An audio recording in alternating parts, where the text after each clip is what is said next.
Hello everyone, इस video में हम करेंगे शिक्षा निदेशालय द्वारा प्रोवाइड की गई वर्कशीट नंबर 85। ये वर्कशीट कक्षा 4 के विद्यार्थियों के लिए है। वर्कशीट स्टार्ट करने से पहले आप अपनी नोटबुक में डेट, अपनी क्लास, सेक्शन, अपना नाम और टीचर का नाम लिखेंगे।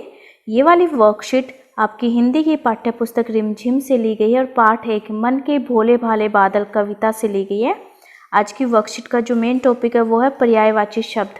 नमस्कार बच्चों, आज हम अपनी किताब के पहले पाठ मन के भोले भाले बादल के बारे में कुछ बातें करेंगे। क्या आप जानते हैं कि बादल को मेघ, घन, जलधर, जलज आदि नामों से भी पुकारा जाता है। इन सभी शब्दों के अर्थ समान हैं। आज हम इस वर्कशीट में जो आपका पाठ 1 है, जो कविता है मन के भोले भाले बादल, उसके बारे में कुछ बातें करेंगे। और क्या आपको पता है कि बादलों को हम मेघ भी बोलते हैं, घन, जलधर, जलज, ये सारे ना बादलों के हैं।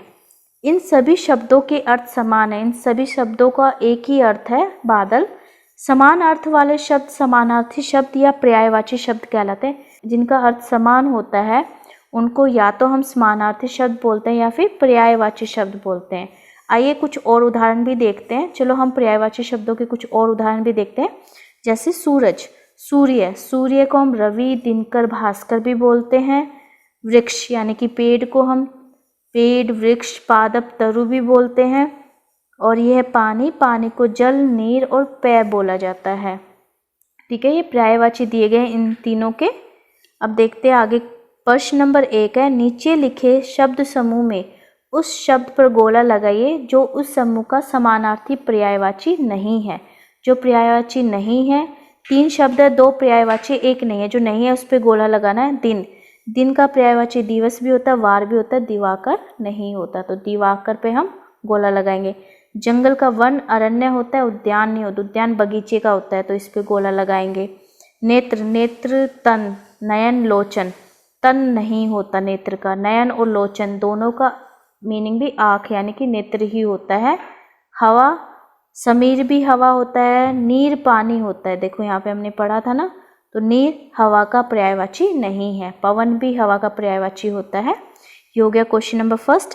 अब सेकंड क्वेश्चन देखते हैं। सेकंड क्वेश्चन में इसने कहा है, कविता में बादलों के अलग अलग रूपों की बात की गई है।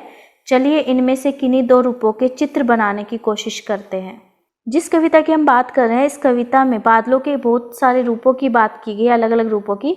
इन्हीं में से किन्हीं 2 रूपों के हम चित्र बनाने की कोशिश करेंगे। जैसे परियों जैसे पंख लगाए। आपको क्या करना है, बादल बनाना है। बादल पे फिर क्या होता है, परियों जैसे पंख लगाने हैं। ऐसे पंख लगा देंगे हम इसमें। ठीक है, इस प्रकार से आप ये बादल बनाएंगे और उसको पंख लगा देंगे। फिर जोखर जैसे तोंद फुलाए। जैसे जोखर तोंद फैलाता है, ऐसे ही आपको बादल की भी क्या करनी है, तोंद फुलानी है। ऐसे ही देखो, ये इसकी तोंद फुला दी। तो आपको अलग अलग रूप बनाने थे। एक तो जोखर जैसे तोंद फुलाए और दूसरा परियों जैसे पंख लगाए। अब यहाँ पे पेरेंट्स के लिए भी कुछ है। अभिभावकों के लिए सुझाव दिया गया है, वृक्ष के समानार्थी शब्द दोहराते हुए बच्चे को घर में लगाए पेड़ पौधों में पानी देने के लिए प्रेरित करें। वृक्ष के समानार्थी शब्द क्या थे, पेड़, ध्रुव, पादप। ठीक है, तो ये शब्द दोहराते हुए बच्चों को घर में लगाए गए पेड़ पौधों को पानी देने के लिए भी पेरेंट्स को ही प्रोत्साहित करना है। और कोविड-19 के दौरान अपेक्षित व्यवहार क्या है कि आप अपने हाथों को नियमित रूप से धोते रहें। तो बेटा आज की वर्कशीट में इतना ही। Thanks for watching this video. Please like, share and subscribe my channel. Thank you.